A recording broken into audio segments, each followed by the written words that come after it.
What is the job of a CEO? How is a CEO and founder different? What do most CEOs know but founders don't? Welcome to the Business, Innovation and Entrepreneurship Series, Part 2. In this part, we talk about the elements of business. We discuss elemental MBA knowledge critical for entrepreneurs and inventors. There are two other parts. Their links are provided at the bottom. Part 1 talks about the steps to become an entrepreneur. Part 3 talks about the elements of a startup. Let's begin Part 2.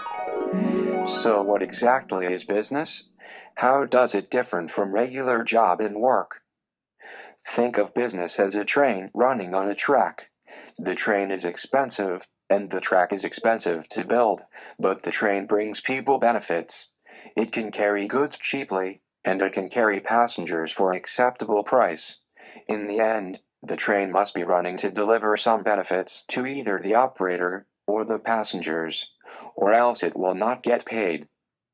Business is actually a form of science. A businessman or business builder must find what people want to pay. It is agile discovery. A major difference of a true business person and a first-time entrepreneur is that a true business person wants to make what people want to buy. An entrepreneur oftentimes wants to make something and hope that people buy it. We are all buyers one way or another. Being a seller is totally different. Having people pay you cash is an amazing act that is poorly understood by many. People only give you cash when they see a bargain in benefits. The difference of what people pay and what they get is called value. In fact, the role of business in society is not just to provide value, but to over-provide. Business don't just solve a problem or fill a need, it cultivates demand and monopolizes on the solutions. Business reduces the friction between the factory, the market and the customer so much that no one can compete with them even if you have the right idea. Let us take a quick 30-second break here. The world is strangely divided into two realms, the regular realm and the business realm. It is just like passenger trains and cargo trains can run side by side or on the same track, but one is regular living and one is for business. Business is not to fill a void. In fact, there are no voids to fill. Business competition is like climbing mountains. People can live anywhere, but business looks for peaks to occupy. There is easy life everywhere, but business compete only at the edge of waves. Business is not regular interest and passion. It is an extreme form of competition. Where there is business, there is always competition. If you do something that has no competition, it is proof there is no business yet. Business is like a global conveyor belt. It is called the supply chain. People on the supply chain hand things over to another, leading the raw material to be delivered as finished products. Goods are made in a factory, and then shipped to a distributor. The wholesale distributor hands them to retailers, and the retailers are everywhere on the street, bridging the last mile to the customer. Sometimes it is done to the last meter by big ships like this. As you are a business, you cannot stand alone and just harvest money. If you want to do that, you will be totally ignored. Other business will ignore you because they have nothing to gain by helping you. In the end, even consumers will ignore you because you are your own credit. Money travels in the reverse direction of the supply chain. It is called the cash flow. It turns out only people in the passenger cars of a train has real spending power.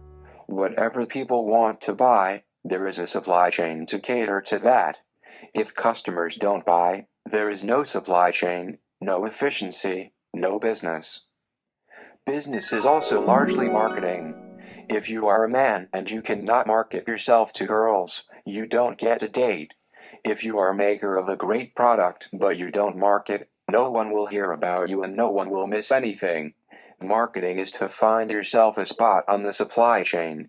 Note the supply chain is already formed. You have to compete for a spot on the team. Why marketing? Market like this contains products from many suppliers. It is the reason why people go to shop and compare. In a regular market, you don't see salesmen. The market competitiveness is the sales. Business is to capture pricing power. In a market, on any aisle, there are price tags. Whoever can list the price favorably is said to have pricing power. Otherwise, you have to go in between the high-price player and the dirty low-cost player. The dirty player is also rather efficient. If you are a maker of apple, you cannot just name your price. You must be either a price setter or a price taker. In the latter case, your profit will be close to zero. You are just a middleman. The other day I bought a pineapple from Whole Foods for $1.80, whereas a US Postal Service mailing would cost $9. Go figure. The Whole Foods folks have done a tremendous job of reducing the cost, don't you think? Business is getting into the market and getting in front of potential customers. To be accepted into a market means two things. First, your products can make money and can help the market operator make money. Second, your product is viewed favorably against other competition products. To get into a market is like getting into a college. You must qualify for it. In business, you must go beyond your passion and skill. You build your product, build your store, build your market appeal, and true customers to your store. There is also tremendous risks for a business to not start or not sustain. For example, people must like your products, you must be able to control your cost, you must be able to compete in the market. This balance can change any time. Business is always at risk, even Google, Tesla, and Apple. Why no one will help you sell? Because everyone is busy selling theirs. Business is building the track. Not only must you enter the market, you must compete with others who are already in the market.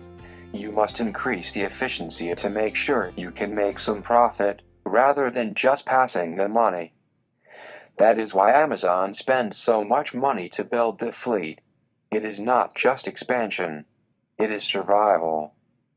What Amazon is doing is to dig the trench, build the road, build the fleet, build the canal, build the track, so products can move flawlessly from a small shop in China to the customer's door in the USA. Why? Because there is business. Why?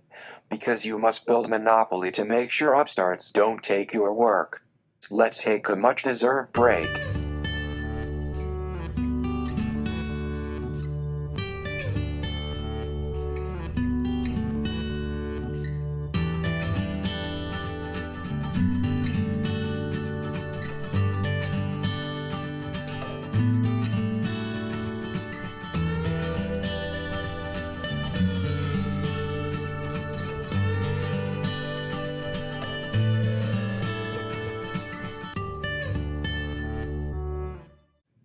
Business is getting listed.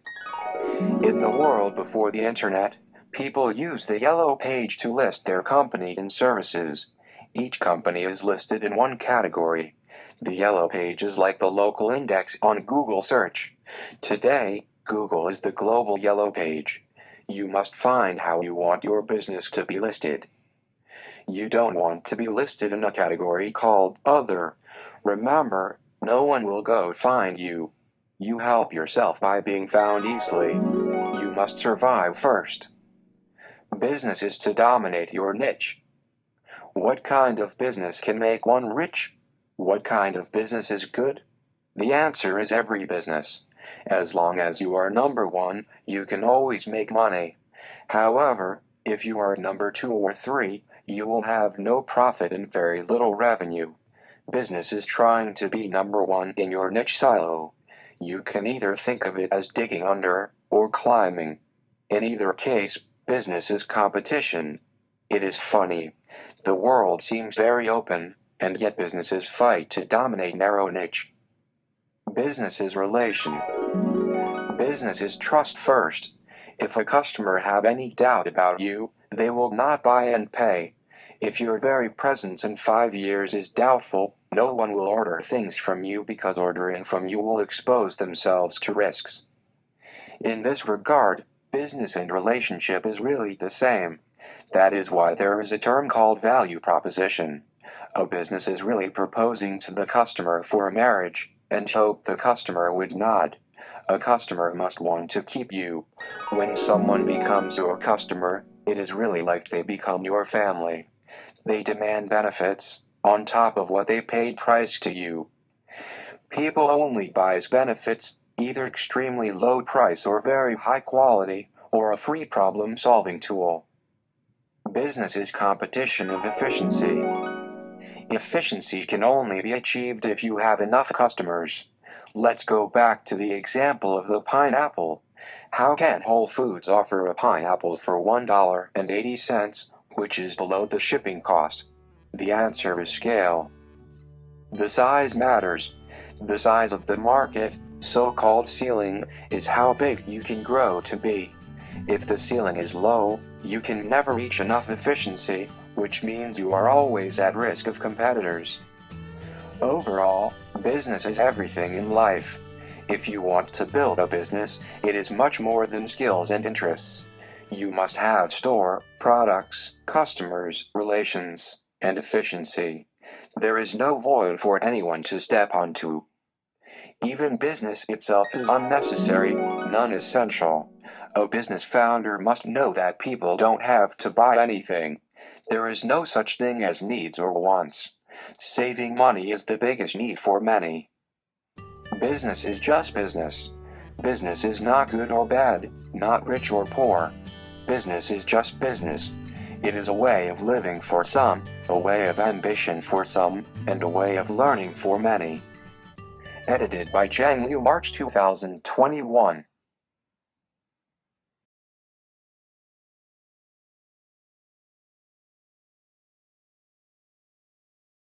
The overall idea of starting a business is not to make money. Making money or making profit is extremely difficult. It's a competitive act. If you can make money, other people want to copy you and they want to make more money. If you can make profit, other people will copy you and they would compete with you to make more profit. The way to make money is to realize where the money comes from. Money is the difference between the price and your cost multiplied by the volume of the sale. If the volume of the sales is very low, then you can only make money if your price is much, much higher than your cost, which is almost impossible in the internet world. Everybody knows what is your cost. It's very easy to look up. There's a reason we call this the capitalism society. Capitalism means people use capital to build up the machine that makes low-cost products that can be sold at low price. Because there's a large volume demand, the person who spent that much money on capital can still make money. That's the whole point. In the world of 2021 and beyond, the global supply chain plays a very important role in our everyday lives. For example, I live in America. I live in the USA. All the stuff that I buy from the supermarket are probably all made in China. What does that mean, made in China? It really means assembled in China. It's designed in America, but assembled in China. A global supply chain moves raw materials into parts, into components, and then the components are assembled into products. The products have to be designed by product companies, and the products eventually have to be sold through a retailer and a wholesaler. So in a global supply chain, for example, China plays a big role in manufacturing and assembly, but they don't own the products. For every dollar that an American and consumer spend, China makes probably 5 cents. The factory only makes 5 cents of it. Where does the rest of the money go? The rest is for the marketing channel. The marketing channel is extremely fat. It's extremely lucrative. You have to be careful when digesting this information. A lot of people are in business not because they make things, not because they manufacture things, but because they are in the channel. Being a middleman makes a lot of people's life easy and makes a lot of people be able to put bread on the table. This diagram shows that money that are spent by a consumer is diced up into many pieces.